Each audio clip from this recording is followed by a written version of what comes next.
Welcome, my friends, to the sweet spot where IT leaders share their insight with other leaders and others that want to lead. My name is Carlos Vargas, and as in every week, I have my two co-hosts, Howard Holton and Paul Lewis. How are we doing today, guys? Hello, hello. This is too early for me. We normally do this recording in the wee hours of the afternoon. Yeah. That is true. Yeah, I tell everybody, like, you get a very different Howard at 10 a.m. than you get at 8 a.m. And it is 8 a.m. where I'm at. Do you have some coffee or no coffee or anything? I don't even have a glass of water. Like, that's how ill prepared I am at 8. My calendar is blocked till 9 a.m. You can't even schedule an 8 o'clock call without like previous authorization. So, and it is in fact my fault that we're doing this at 8 a.m. Just to be clear for everybody, I had a 9 o'clock conflict that showed up very late, where I'm doing another webinar podcast type thing with another 100 people. So we had to do a last minute scramble. So I apologize to everyone that got that notification late, but yeah, that's why we're doing what we're doing when we're doing. Love the pre-roll, by the way. Yeah, that was awesome. What's so special, Carlos, about today? Well, why have you brought us together in this early morning? So, interestingly enough, one of the questions why we started the podcast was because there was a challenge in leadership, specifically within the tech world. Mm-hmm. We hear leadership in other areas. We have people leaders, but then there's a technology leaders that are a little bit different.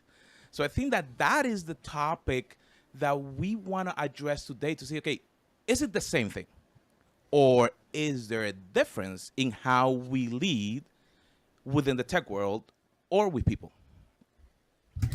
So I have some thoughts, and Howard will have some thoughts, and I'm hoping we both agree and disagree. Bit of a change today, though. This is, we in fact have a studio audience today, which is awesome. We rarely have a studio audience. Oddly enough, we have in fact had studio audiences in the past, real life, actually in person, which was great. And we had live questions. We're going to do the same kind of thing here. We'll do a 30-minute pod as we normally do. And then we'll finish the pod as exuberantly as we can, and then go live Q&A. So if anybody finds anything interesting, then either write in the chat that you're currently working on, or feel free to live talk to us after. But today is about... I will say... Yeah, go ahead. Those that are at 10 o'clock their time will be far more exuberant than those that are at 8 o'clock their time, just for the record. Right. Well, we do have virtual audience members around the world. We might have some India leaders, some other APAC leaders, some EMEA leaders, America's leaders, even some Pacific Standard Time. I don't know if they're up right now, but at least it's all being recorded. I very much appreciate those that got up early or stayed up late to watch us. We're honored that you're willing to do that for us. So thank you very much. And this is live. It is posted. You'll be able to see the recording both internally and externally, which is all great. Okay, so let's jump in because we don't have a lot of time. So the premise of our talk here is technology leadership versus people leadership. What is the right mix? Snobs might refer to it as, multi-dimensional technology leadership. We might also use that term, or we might not. Who cares? We're not really snobs in the grand scheme of things. But let's start with a premise, and I'm gonna bounce it off you, and you tell me if you think this premise is reasonable. So the premise is this: as a technology leader, or arguably any leader, but let's focus on technology leader because we have a technology leadership audience in many ways.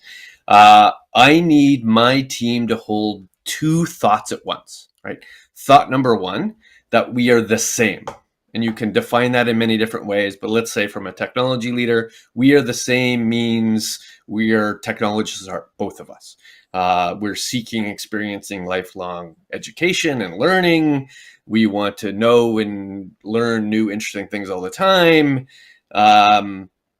We demand sort of critical thinking. If we want to make decisions, we want to make sure we have the data and technology to prove that.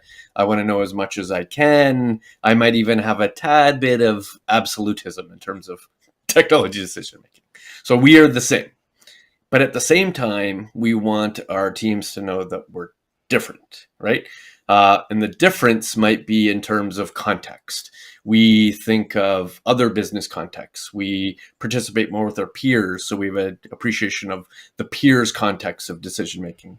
That business decisions drive most technology decisions, not technology purity. So the absolutism becomes less absolute. And I've probably been promoted into the role I am based on, a display of skill. I've shown skills that are beyond technology, or shown skills, or at least an aspiration to do something different. So reflecting that, Howard, do you buy that premise, or do you buy something else? I mostly buy that premise, right? I would say if you no longer have a love for technology, please get the hell out, right? Especially if you're a leader. Especially, I was thinking about this when Carlos was kind of doing the intro.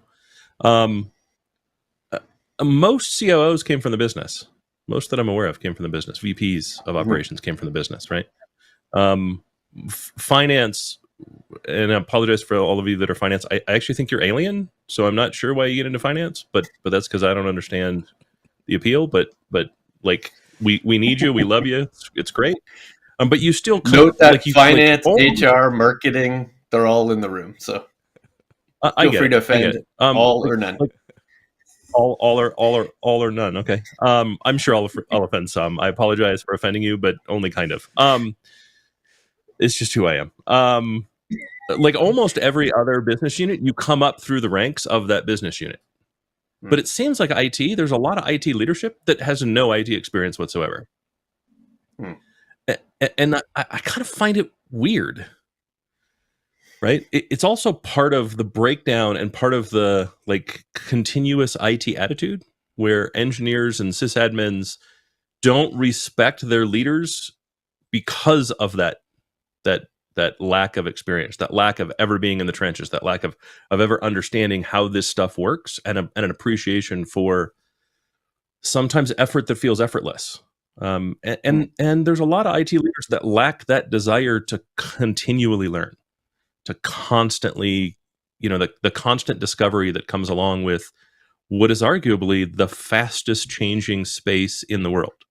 I have a deep legal background, and what appealed to me about technology, my dad was a law professor, and what attracted me to technology was it changed faster than the law. And the law is pretty dynamic.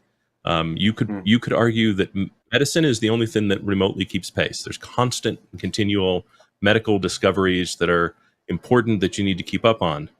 I can tell you, after working with a health insurance company and side by side with doctors for half a decade, the number of doctors that are like, no, I got my PhD, I don't have to learn anymore, is shocking. And for technology, that's akin to death. And if you're a leader that doesn't do that, I promise you, people have already held a funeral for your brain. But how much of that is purposeful versus, happenstance, right? And I use that only because, as you elevate through sort of the leadership hierarchy, by definition, you have to know less about the total, the sum total of the teams that work for you, right? So if you're the CIO, the likelihood that you now have a practical knowledge of security and applications and infrastructure and project management and product management becomes low, right? I might be an expert in one of those, but not all of those. Sure, but you don't even need a practical knowledge. A conceptual knowledge is better than I think 80% of IT leaders have, right? Of senior IT executives have. Like you still have to have an appreciation for whatever your people do, regardless of where you're at in leadership, right? If you don't, you start to become distant, and you start to fall into that. You kind of start to fall into that definition of people that their teams don't respect, and it's very hard to empathize with someone when you don't understand what they do, why they do it, the level of effort that it takes, any of those things. It's very hard to empathize. And you don't have to empathize with them perfectly, right? I've never held the role of project management. I had a PMP, like I've done project management, but I've never held the role. And so do I know exactly what a project manager goes through every day? Absolutely not. Can I empathize with them because I've been in the role at least enough to understand the difficulties and the steps and the fact that they get beat up on as the first line of defense from a customer, from whoever the customer is on the other, the receiving side of the project, I absolutely can. Have I worked for people that had no clue? I absolutely have. Did I like working for them and continue to respect them year after year? I absolutely did not. So it is a premise for effectiveness then versus a reality of the world as we know it. So the premise being you need your teams to hold two thoughts of you, that you both have expertise in and have, enjoyment in the subject matter, and also have other things to think about. Right. I have other considerations, my peers, my boss, the business, other things other than technology. So if that's the goal, well, yeah, go ahead. So the job of an engineer is the care and feeding of the system, whatever the system happens to be. The job of a leader is the care and feeding of the people. And if you lack the empathy for the people and the job that they do, it's very, very, very hard to effectively care to effectively care for the care and feeding of the people. And I think that's where we get into trouble as leaders is when that distance becomes so great, you no longer have the ability to easily empathize. Right. Does a lot of that come from, now we'll get into sort of the multidimensional side, the sort of the multimodal requirement of a leader, and whether this is, first line leader to CEO, and I think the CEO might even be one of our listeners right now. Is it this multimodal thinking where not only do I have to think down, in other words, I have to think about my team and the effectiveness and efficiency of the team and the care and feeding of the individuals, plus I have to think about my contribution as a peer, right? Plus I have to think about my contribution to the organization's effectiveness, i.e. top line and bottom line. Plus I have to think about even my inside and outside. I have a voice inside my organization and I have a stagecraft voice outside of the organization, whether that be social media or stagecraft or, media interviews, all those other things. Are those necessary distractions that sort of create that multimodal effectiveness or ineffectiveness? I'm not sure I like the term multimodal. No, I mean, I've been using multidimensional, right? I have to have skill sets beyond leading my team. No, I agree. I think we've invented a term that effectively means your job requires work that is different than the work you did before. You know what I mean? Like, I just think at some point business buzzword bingo gets in the way, right? It just makes it sound smart when in fact it's just you have new job requirements that maybe didn't exist before and didn't exist to the same level. And yeah, absolutely, right. A modern tech exec, and frankly, everyone should have your work persona that you maintain for the job, and then your professional persona that you maintain for your career. And those two things are different, should be different, and likely will always be different. And you need to care and feed for both of those, right? And so, to your point, right, as you become a tech executive, your external persona starts to become, I don't want to say as important, because the reality is if your tech persona were to die, the business may take a small hit, right? If your business persona dies, the business takes a huge hit. At least it better, or you're pretty redundant. You know what I mean? So, which answers my next question, which was, is there relative importance here? So as I'm elevating through the technology leadership or any leadership organization, does the relative importance of my team versus my peers versus my boss versus internal and external change? Let's talk about a CIO, CTO, CDO, like a C-level role for just a second, because that's actually three roles today. And certainly in what we do, right? The first is the internal, run the team, run the business, run the organization, right? Which is kind of the tactical piece of what we do, right? Sure, there's strategic planning, but it's really about, is that plan being executed? Then the second one is still internal, but that is the kind of C-level strategic, kind of company-wide strategy around leveraging technology, and that kind of alignment. And that's really a second role.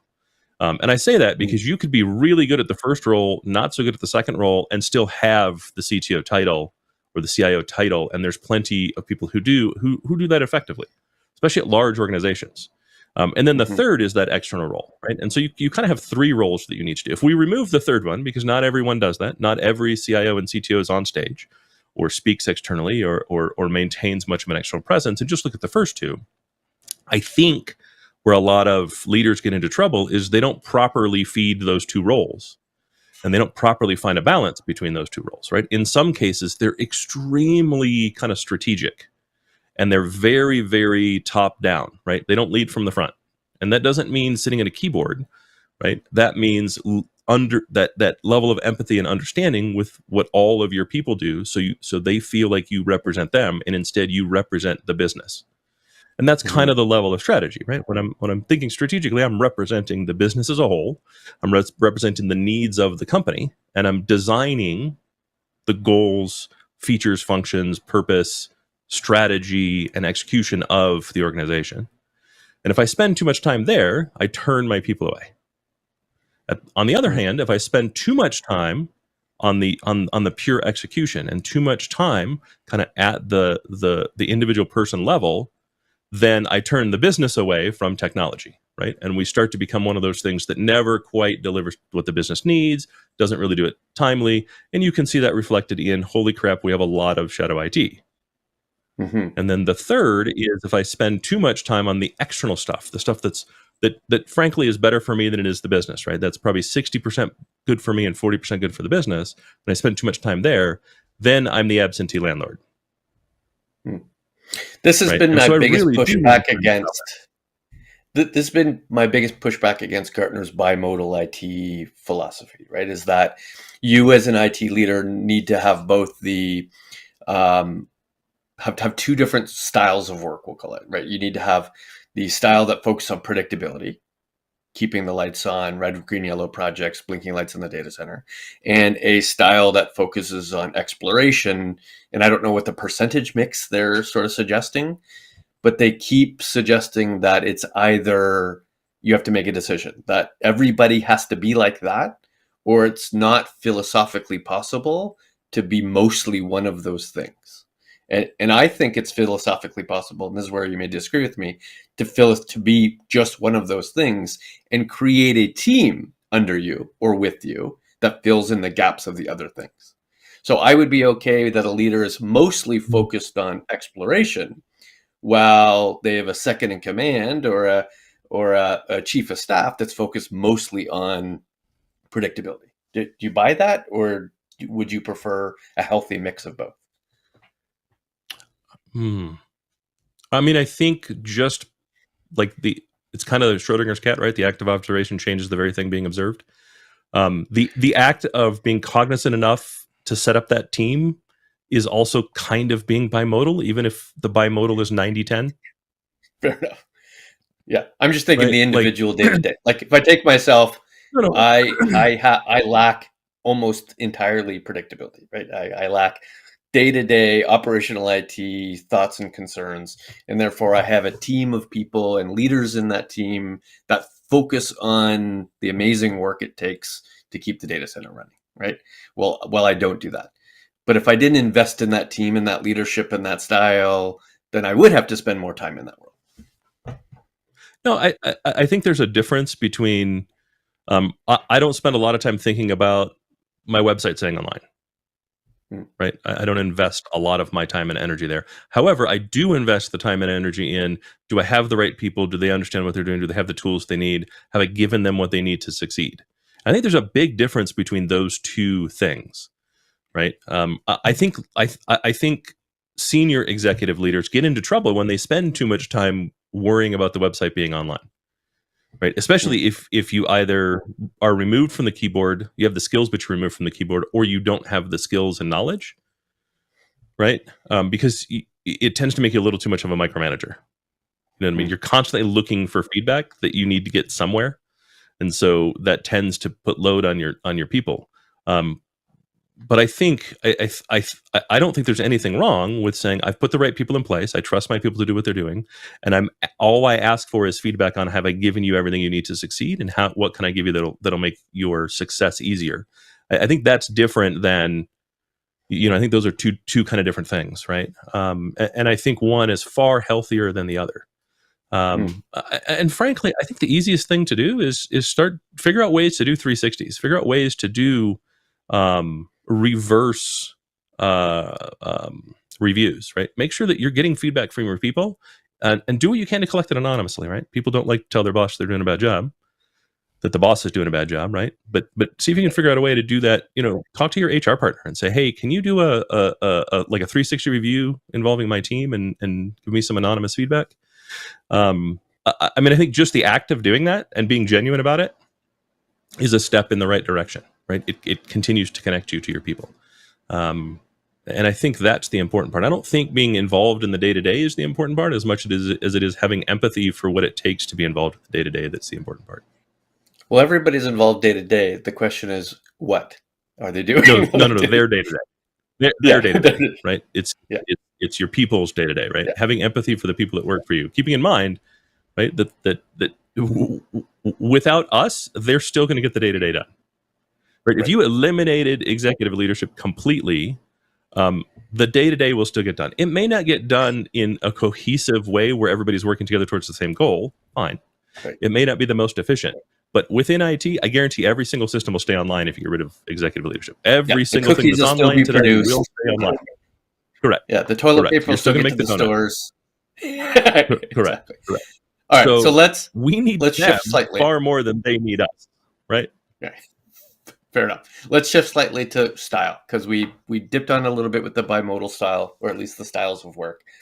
You have heard me say many, many times, and you've been the receiver of this style, that my style almost entirely is total empowerment, 100% transparency. That is my focus. That's what I do my best to ensure occurs. Is that style both reasonable for any level, or should it change as you elevate through the organization? Or is it an unpredictable and insane style? I think actually everything you said is true. I don't think I think all of that is true. So one of the things that I found, I like being incredibly transparent and incredibly kind of open door. Ask me anything, anytime, and what I will tell you is one of three things is a response. Here's the answer, completely honestly and transparent. No, I cannot tell you that for the following reason. Like the company considers that protected information, board level information, CXO level information. I cannot share that outside of the executive team. I've had to do that, but very, very rarely. And I generally will fight with my executive team to make that information available. And then the third answer you'll get is I don't know, and then I'll go find out. And I'm happy to say I don't know. I actually think that's the most powerful thing a leader can say is I don't know, because it sets the stage. It says, hey, if I'm allowed to say I don't know, you're also allowed to say I don't know. I can't have a false expectation for you that I don't have for myself. So I encourage people to say I don't know, and I encourage leaders to say I don't know, especially when you take over a team. Like say I don't know relatively early. Like I don't know, let's figure it out together. Like I don't know, I'll go find the answer. But I think one of the challenges with being transparent, there's two. The first is people don't expect it. And so they're kind of waiting for the shoe to drop. And so you kind of have to get over that gulf of, no, this is actually how I work, and this is real. I'm not putting on a front. It's just easier to be transparent, right? I'm on the spectrum, so for me, it's hard for me to do anything else. And the ADD means I wouldn't remember it if I did something else. So it's just easier just to be transparent. So it's a little jarring for people to get that level of transparency, and they kind of wonder, like, what's going on? Is this real? And then the other one is, because most people don't understand what the job of an executive really is, they don't always understand the answer that they get, right? And so sometimes we say things where they don't get the context or the nuance or the reason for the answer, the perspective. And so the answer sometimes is very unsettling. And if you don't catch it and go, oh, wait, let me explain the context behind that, so that you can in fact understand why I would say what I just said, and what it means and why it means what it means, it can be really unsettling to people to kind of do that. I agree. For me, transparency is almost entirely context. It's not just I have information that I want to share with you, because I think you need all the information that's possible to have for you to make appropriate decisions, but also why decisions were made in context that you weren't privy to. Maybe it's a business decision, maybe it's a board decision, maybe it's a 5-year decision versus a 1-month decision. All of those make a pretty big difference on why we move one way. But that's the transparency side. How about the empowerment side, where I would focus most of my time and energy on ensuring that the direction is set, but the day-to-day work, the week-to-week work, even the month-to-month work is now your responsibility, versus me probing on whether that activity gets done or not. Does that differ through the hierarchy? I guess is the question. No, not at all. Not at all. Right. I like to say I hire adults. Right. And that's what I do. I hire adults. Right. I'm not hiring you to be babysat. I'm not a micromanager at all. Not even close. Right. Matter of fact, I generally expect you to give me updates. And if I need to know something, I will just ask, rather than me kind of sit on your shoulders and constantly expecting updates. And I think it's really, really critical. You get if you have the responsibility for the success, you must have the authority to execute against that success. Must. Mm-hmm. So yeah, you have the authority and the autonomy to do the job. I will frequently ask every single one-on-one, am I giving you what you need to succeed? I may not ask that exact thing, but that's the purpose of the one-on-one, right? What do you need to be more successful? And that's really the job. The job is for me to make sure you understand what the strategy, the goal, and the purpose are, and the vision, and all that stuff, right? The VSEM pieces. And then for you to be able to tell me where you have roadblocks that I can help move out of the way. That's totally the job. And I don't have time to get into your stuff. Like, I don't have time to meddle. I don't want to meddle. I have no interest in meddling. If you need help and I have experience, ask. That's what I'm here for. And I may offer. And if you don't want it, that's okay too. I'm not here to do your job, and I'm not here to step on you, and I'm here to support you, and that's really the job. The job is to support you. Right. Good. Well, and the worst parts of the job are when right. The worst parts of the job are when you can't. To end on that. So, if we think about before we close, we talk about the executives, but we also have a lot of audience that are starting their journey. Where should they focus? Because as I was listening to both of you, there's really good nuggets, but someone that may be starting in a new role as a manager, or that they're not a manager, but they're the leader of the team. There's someone that may be managing, like you said, that they came from another area. Where should they focus? Should they continue with the technology side, or should they focus into the people leadership side? Quick, before we finish. So I'll give you my 10 seconds, right? The team gets praise. The leader gets the opposite, right? If something went wrong, if something broke, if something failed, take that on your shoulders as the leader. That's your fault. It's always your fault. You put the wrong person in charge. You didn't set them up for success, whatever. It's always your fault. Take it. Share the praise with the team. If you need to correct someone, you correct someone individually, one-on-one, and do it from the perspective of you as the leader own the failure because you didn't set them up for success. So start by saying, hey, this didn't work. What can I do to help you in the future so that we don't make the same mistake twice? As a new leader, that's the best thing you can do. Forget about the rest of it. The rest of it doesn't actually matter. Do that. That's the best thing you can do. And then build the other skills as you continue. And always, always, always remember, we manage things, we lead people.